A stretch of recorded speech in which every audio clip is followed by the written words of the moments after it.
My name is Delilah, and I've been married to Milo for nearly 3 years. We both have jobs we enjoy, and while we plan to have children someday, right now, our focus is on our careers.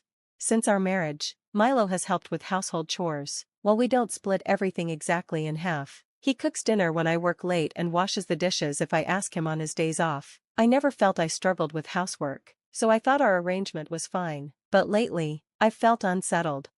Milo has been spending a lot of time at his mother's house. We used to visit together from time to time, but recently, he's been stopping by after work or going there alone on his days off. This all started about 6 months ago when his father passed away, leaving his mother on her own.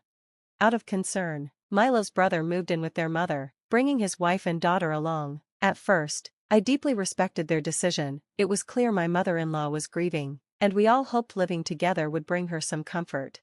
In the early days, I also visited to offer support. Over time, she started to regain her usual demeanor, and things seemed to return to normal, but just as we all began to feel relieved, the situation changed.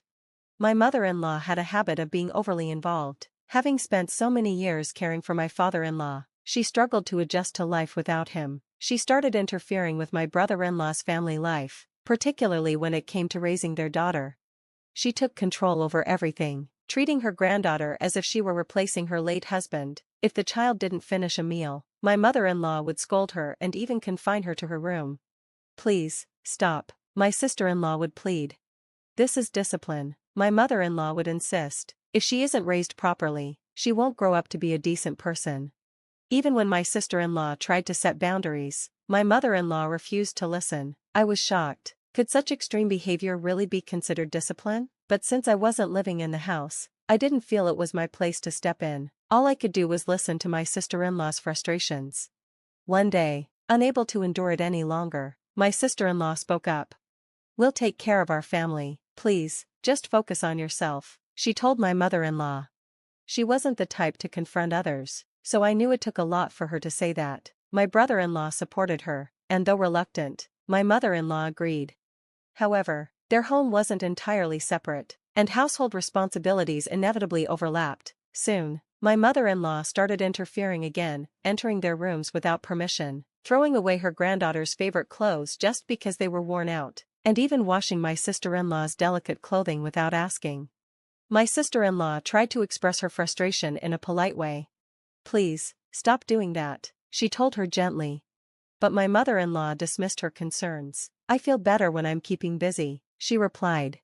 Since then, she's continued doing as she pleases. Even when my sister-in-law planned meals, my mother-in-law would buy takeout for the family without consulting anyone. She also began purchasing clothes for her granddaughter without permission. The problem? The clothes were outdated and not to the child's taste. Now that she was 5, she had her own preferences and refused to wear them. My mother-in-law, however, didn't take the hint.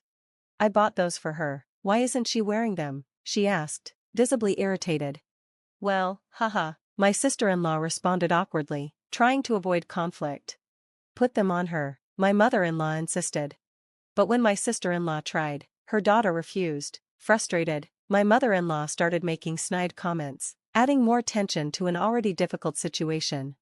My sister-in-law was clearly struggling.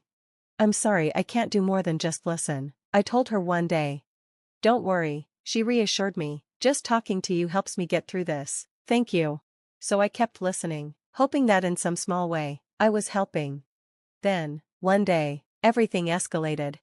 While my brother-in-law was at work, my mother-in-law asked my sister-in-law to go shopping. My sister-in-law planned to take her daughter along, but my mother-in-law insisted. "Leave her with me, just go quickly." Reluctantly, she went alone. When she returned, she was horrified. Her daughter's long, beautiful hair had been cut, unevenly, sloppily. "What happened to your hair?" she asked in shock. "Grandma did it," her daughter replied, tears welling in her eyes. My sister-in-law rushed to confront my mother-in-law. "Why would you do this?" she demanded. "Long hair gets in the way as kids grow up," my mother-in-law said nonchalantly. Her granddaughter was sobbing. My sister-in-law couldn't hold back her own tears either. Just then, my brother-in-law came home, and a huge argument erupted. During the fight, my mother-in-law called Milo, and he stepped in to calm things down. On the surface, it seemed like the situation had been settled, but since that day, Milo has been going over regularly to check on his mother. My brother-in-law put his foot down. Stop interfering in our lives. If this happens again, we're leaving. My mother-in-law took it badly, and once again, Milo felt responsible for supporting her, but simply pacifying her won't change anything. From an outsider's perspective, she's entirely in the wrong. If she doesn't recognize that, nothing will improve. You need to make your mother understand, I told Milo. Just comforting her won't stop this from happening again. But he dismissed my concerns. My brother's wife should just let mom help more, he said. I was stunned. She's done so much for us, he continued, as if that justified her behavior. No, Milo, cutting your niece's hair without permission is too much, I argued. It's just hair, it grows back, he shrugged. With that mindset, no matter how often he visits his mother, the real problem will never be solved. With the current situation, I can't visit my in-laws as often as my husband does due to my demanding job. However, my concern for my sister-in-law grew, so I reached out to her to check how things were going. As I feared, the stress on her and my brother-in-law had only worsened. Over the phone, she broke down in tears. I'm grateful that Milo spends time with my mother-in-law, she admitted, her voice trembling. But honestly, none of this will change unless she realizes her own behavior is the problem. I completely agree, I responded, frustration weighing heavily on me. I couldn't understand why my husband refused to see the bigger picture. Why couldn't he empathize with his brother and sister-in-law? It was exhausting and disheartening. As I was trying to figure out how to support them, something shocking happened. That evening, when I got home from work, I was met with an unexpected sight. Oh, welcome home, Delilah, my mother-in-law greeted me as I stepped inside. Stunned, I turned to my husband. Why is your mother here? He peered out from the living room, casually replying, I brought her over. She wasn't feeling comfortable at home, so I thought a change of environment would help. This had to be a joke. He made such a huge decision without even discussing it with me? Trying to keep my composure, I asked, how long is she planning to stay? Until she feels better, he answered, as if it were no big deal. That was vague and unsettling. This wasn't some temporary visit. He had cleared out our spare room, originally meant for our future child, and turned it into her space. I needed to set things straight. The next day, I messaged my husband while at work. I want to talk, just the two of us. Let's meet after work. That evening, I went to the agreed location, but my husband never showed up. My calls went unanswered, and my messages were ignored. Worried, I rushed home, only to find him sitting there comfortably. Frustrated, I confronted him. I asked to meet so we could talk. Why did you ignore me? Huh? There's nothing to discuss, he said dismissively. Besides, my mother was home alone. I didn't want her to feel lonely. I was at a loss for words. How had I never noticed just how blindly devoted he was to his mother? A few days later, I left work early, hoping to enjoy some rare alone time. My mother-in-law had mentioned she'd be out with friends, so I was looking forward to a quiet afternoon. But then the doorbell rang.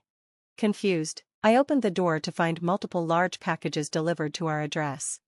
I hadn't ordered anything, and Milo wasn't one to shop online. Checking the labels, I saw my mother-in-law's name as the recipient, with Milo as the sender. It hit me then, he had no intention of making her stay temporary. That evening, he called me. I'm having dinner with my mom, we'll be out late. Something inside me snapped. That night, I went to bed without waiting for him. The next morning, Milo, who had the day off, casually mentioned, some packages might arrive today. If they do, just accept them, okay? Mom and I are going shopping later. I calmly replied, oh, they arrived yesterday, I sent them back. His face turned red with anger. You sent them back? Why would you do that without telling me? He shouted. I met his gaze and said evenly, you never consulted me about bringing your mother here. I don't want her living here permanently. His temper flared. My mother is struggling, and you don't even care. If you're going to act like this, then get out. His words didn't faze me. I left the apartment and went to my parents' house. Over the next 2 days, Milo bombarded me with calls and messages, but instead of apologizing to me, all his messages revolved around how sorry he was, to his mother.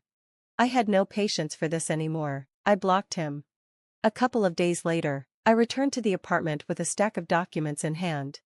When I rang the doorbell, Milo opened the door. Seeing me, he smirked. Oh, so you finally decided to apologize? Without responding to his arrogance, I handed him the documents. This apartment actually belongs to my parents, I stated firmly. I'll be staying here. His smug expression disappeared instantly. And sign these, I added, handing him the divorce papers. If you refuse, I'll get a lawyer involved. You won't be able to escape this. He stammered, trying to protest, but I had already made up my mind. In the end, he left, with his mother. Now, I live alone, balancing work and my personal life in peace. I still keep in touch with my brother-in-law and his family, but I've completely cut ties with my ex-husband and mother-in-law. Moving forward, I'll be more cautious and never allow myself to be put in such a situation again. Thanks for watching. See you in the next video. Stay tuned.